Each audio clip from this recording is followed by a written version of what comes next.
Hello everyone, आज हम start कर रहे हैं क्लास 12 के नॉन प्रॉफिट ऑर्गेनाइजेशन का एक इम्पोर्टेंट टॉपिक। अगर आपको ये समझ में आ जाता है तो आप ये समझ लीजिए आपका जो एनपीओ है ऑलमोस्ट कंप्लीट हो जाता है। एनपीओ में हमें क्या करना है, यहाँ पर जो आपका income receipt and payment account है वो आपको पहले से ही दिया होगा। क्वेश्चन में रिसिप्ट एंड पेमेंट अकाउंट क्या है, आपका पहले से ही दिया होगा। आपको बनाना क्या है, एक तो बनाना है ओपनिंग बैलेंस शीट, उसके बाद बनाना है आपको इनकम एंड एक्सपेंडिचर अकाउंट, और उसके बाद बनाना है आपको क्लोजिंग बैलेंस शीट। ठीक है, ये 3 अकाउंट आपको एनपीओ जो हम इसकी नॉन प्रॉफिट ऑर्गेनाइजेशन के लिए जो अकाउंट बना रहे हैं उनके लिए अकाउंट बनाने हैं। ठीक है, इसमें एक एंट्री आएगी आपके लिए इनकम के जो सोर्सेज होते हैं नॉन प्रॉफिट ऑर्गेनाइजेशन के लिए, वो मेनली होता है सब्सक्रिप्शन। ये सब मैं आपको पहले चैप्टर में समझा चुकी हूँ। सिर्फ एंट्री देखते हैं हम यहाँ पर कि सब्सक्रिप्शन की एंट्री कहाँ पर होगी, इनकम एंड एक्सपेंडिचर अकाउंट के क्रेडिट साइड में, क्योंकि ये आपका एक रेवेन्यू नेचर की इनकम है। सेकंड है आपका लाइफ मेंबरशिप, ये कैपिटल नेचर की इनकम है, इसलिए ये आपकी कहाँ पर आएगी, बैलेंस शीट के लायबिलिटी साइड में आएगी। थर्ड होता है फंड, ये भी आपकी क्या होती है, कैपिटल नेचर की होती है, और ये भी कहाँ पर आएगी, बैलेंस शीट में capital side liability side sorry. Entrance fees जो क्योंकि ये कंटिन्यू मिलती रहती है इसलिए ये रेवेन्यू नेचर की है, रेवेन्यू नेचर होने के कारण ये आपकी इनकम एंड एक्सपेंडिचर अकाउंट के क्रेडिट साइड में आएगी। इसके बाद आता है डोनेशन। डोनेशन आपका 2 तरह से हो सकता है, एक तो स्पेशल, एक जनरल। स्पेशल वो होगा जब डोनेशन देने वाला ये स्पेसिफाई कर देता है कि ये कहाँ पर यूज करना है, यानी कि नाम साथ में दे देगा कि ये कौन किसके लिए डोनेशन है, तो वो स्पेशल डोनेशन होकर वो लायबिलिटी बन जाती है हमारी कि ये हमें वहीं पर यूज करना है, इसलिए ये बैलेंस शीट के लायबिलिटी साइड में आएगा। जनरल डोनेशन यानी वहाँ पर कुछ भी नहीं दिया होगा, सिर्फ डोनेशन वर्ड दिया होगा, तो वो आपका कहाँ पर आएगा, इनकम एंड एक्सपेंडिचर अकाउंट के क्रेडिट साइड में। लेगेसी, मरने के बाद जो वसीयत होती है वो किसी अनाथालय वगैरह के नाम कर देना, ये भी आपकी बैलेंस शीट के लायबिलिटी साइड में आएगी। सेल ऑफ ओल्ड असेट्स, क्योंकि ओल्ड असेट्स बेचना कभी कभी फ़ायदा होता है हमारे लिए, तो ये कैपिटल नेचर की रेवेन्यू होती है। जो आपकी सेल वैल्यू वो तो आपकी बैलेंस शीट में आएगी एसेट साइड में, लेकिन जो उसके ऊपर प्रॉफिट हुआ, अब मान लीजिए कोई एसेट्स आपकी 1000 रुपीज़ की थी और वो आपने सेल की, तो यहाँ पर जो डिफरेंस यानी 200 जो अबव वैल्यू है ये आपका प्रॉफिट है, और ये प्रॉफिट कहाँ पर जाएगा, इनकम एंड एक्सपेंडिचर अकाउंट के क्रेडिट साइड में, क्योंकि क्रेडिट साइड हम क्या लिखते हैं, सारी इनकम लिखते हैं। इसके बाद जो आज का हमारा नया टॉपिक है वो है हमने क्या क्या बनाना है, opening balance sheet, income and expenditure account और क्लोजिंग बैलेंस शीट। हर क्वेश्चन में आपको ये 4 वर्ड दिए होंगे, ये आपको समझना मोस्ट इम्पॉर्टेंट है। एक तो दिया होता है आपका, पहले तो समझो कि आउटस्टैंडिंग क्या होता है और रिसीव्ड इन एडवांस क्या होता है। आउटस्टैंडिंग होता है कि कोई बकाया रह जाना, कि किसी साल आपकी कोई अमाउंट जो आपको रिसीव होनी थी और रिसीव नहीं हुई है अभी तक। आउटस्टैंडिंग रिसीव होनी थी, रिसीव नहीं हुई है, रिसीव होनी थी पर अभी तक रिसीव्ड नहीं हुई है, वो होता है आपका आउटस्टैंडिंग। और रिसीव्ड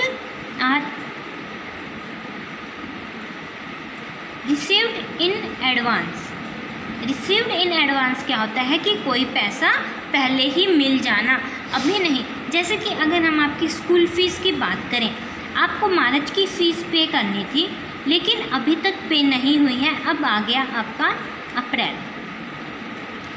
तो मार्च की फ़ीस पे करनी थी, अप्रैल आ चुका है, अभी तक फ़ीस पे नहीं हुई है, तो वो आपकी क्या कहलाएगी, आउटस्टैंडिंग फ़ीस कहलाएगी। कब की, मार्च की, यानी कि मार्च की फ़ीस क्या है आपकी, आउटस्टैंडिंग।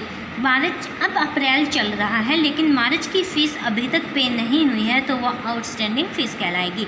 लेकिन जब अब मान लो अप्रैल है अभी, और जब मई की फ़ीस भी आपको मिल जाती है किसी की, अगर अप्रैल चल रहा है लेकिन मई की फ़ीस भी अप्रैल में ही मिल गई, वो क्या कहलाता है आपका, रिसीव्ड इन एडवांस।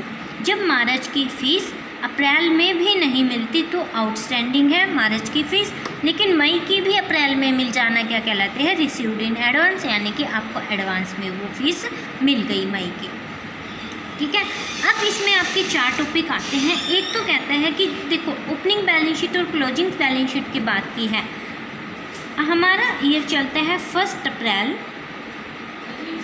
मान लो 2020 से ये एक साल होता है हमारा 31 मार्च 2021। ये हमारा एक अकाउंटिंग पीरियड होता है। ये होता है हमारा ओपनिंग ईयर और ये क्या होगा हमारा क्लोजिंग ईयर, यानी कि ये बिगनिंग और ये क्या है एंडिंग या क्लोजिंग। ठीक है। तो देखो फर्स्ट पॉइंट में क्या लिखा हुआ है, subscription outstanding at the end of the current year. At the end यानी कि एंड की बात की है और आउटस्टैंडिंग है आपका सब्सक्रिप्शन, यानी कि इस पॉइंट पर जब आउटस्टैंडिंग की बात करता है तो इसका मतलब समझिए क्या है। साल का आखिरी आ चुका है लेकिन अभी तक कोई अमाउंट पे नहीं हुई है। इसके बाद तो आपका नेक्स्ट अकाउंटिंग पीरियड स्टार्ट हो जाएगा 1 अप्रैल 2020 नेक्स्ट अकाउंटिंग पीरियड स्टार्ट हो जाएगा। लेकिन कहता है कि साल का एंड आ चुका है, कोई अमाउंट अभी भी आउटस्टैंडिंग है। इसका मतलब है कि जो ये वाला पीछे का साल है आपका, यहाँ का कोई अमाउंट पेंडिंग पड़ा है, उसकी पेमेंट अभी तक नहीं हुई है। जब मैंने आपको पहले समझाया था कि जो भी आपका इनकम एंड एक्सपेंडिचर अकाउंट बनता है उसमें सिर्फ और सिर्फ करंट ईयर की हम क्या लेते हैं एंट्री लेते हैं। इनकम एंड एक्सपेंडिचर अकाउंट में किसकी एंट्री, सिर्फ करंट ईयर की एंट्री लेते हैं। जो पास्ट है या फ्यूचर है उसकी कोई एंट्री नहीं लेते। अब जो ये आउटस्टैंडिंग है, क्या आप बताइए क्या नेक्स्ट ईयर से रिलेटेड है या जो पीछे जा चुका उससे रिलेटेड है? नहीं, ये तो हमारा इसी साल से रिलेटेड है। तो यानी कि जब इस साल से रिलेटेड है तो इसकी एंट्री हम क्या करेंगे, इसकी एंट्री को हम क्या कर देंगे, प्लस कर देंगे। क्या कर देंगे, क्योंकि ये इसी साल का आउटस्टैंडिंग है इसलिए इसको क्या कर देंगे, हम प्लस कर देंगे। और एक बात, अब जो ओपनिंग बैलेंस शीट है और क्लोजिंग बैलेंस शीट है, जब एंड की बात करें तो उसका मतलब है कि वो आपकी एंट्री किस में जाएगी, क्लोजिंग बैलेंस शीट में।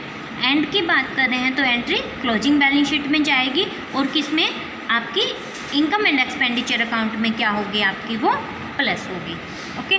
सेकंड पॉइंट है आपका subscription outstanding at the beginning of the current year. अब आउटस्टैंडिंग ही है लेकिन वो बिगनिंग है आपकी करंट ईयर की शुरुआत।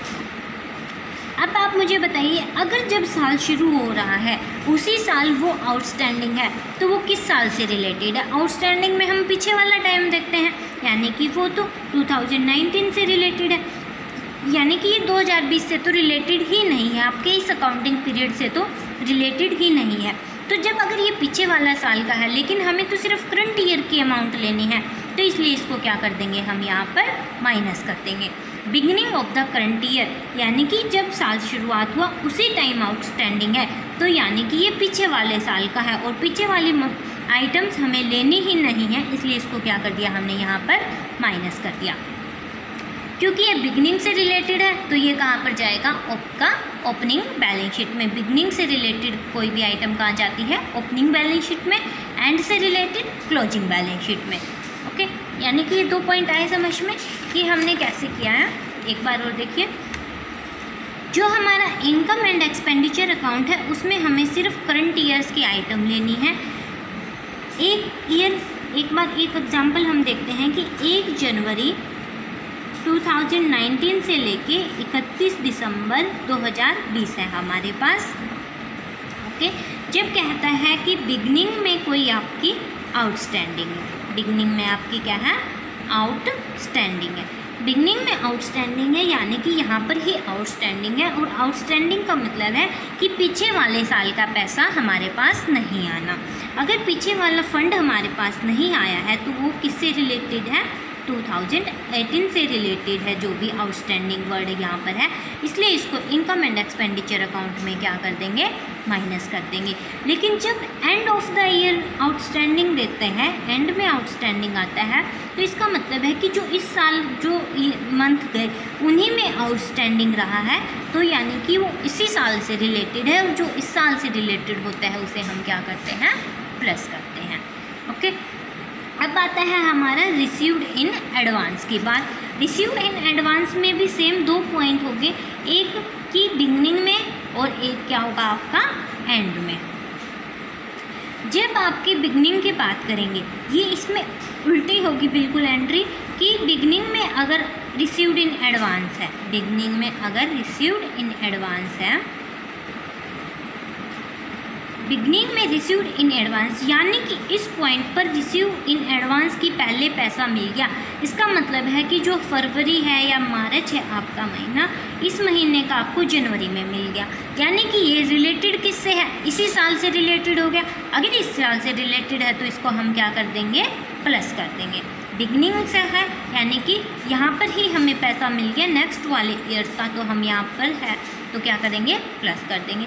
जब एंड में है रिसीव्ड इन एडवांस यानी कि यहाँ पर कोई बात हो रही है और कह रहे हैं कि रिसीव्ड इन एडवांस यानी कि आगे वाले मंथ के लिए अभी मिल गया। आगे वाले मंथ तो भाई अपने नेक्स्ट ईयर के लिए आ जाएंगे।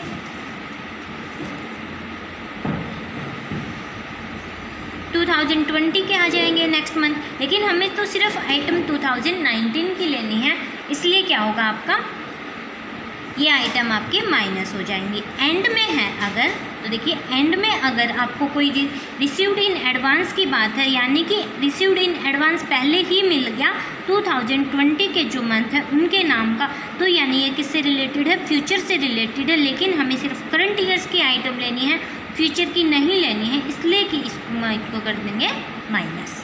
ओके, यानी कि आपकी 4 एंट्रियाँ बन गई। जो एंड ऑफ द ईयर है उसको हम प्लस करेंगे, बिगनिंग को माइनस करेंगे, रिसीव्ड इन एडवांस के बिगनिंग को हम एंड को हम माइनस करेंगे और रिसीव्ड इन एडवांस के हम बिगनिंग को क्या करेंगे, प्लस करेंगे। ओके, अब आपका क्वेश्चन नंबर 8 है, वो देखिए, उससे आपको समझ में आएगा कि कैसे। सबसे पहले दिया है सब्सक्रिप्शन दिया है 70,000 रुपये का। हम यहाँ पर बनाते हैं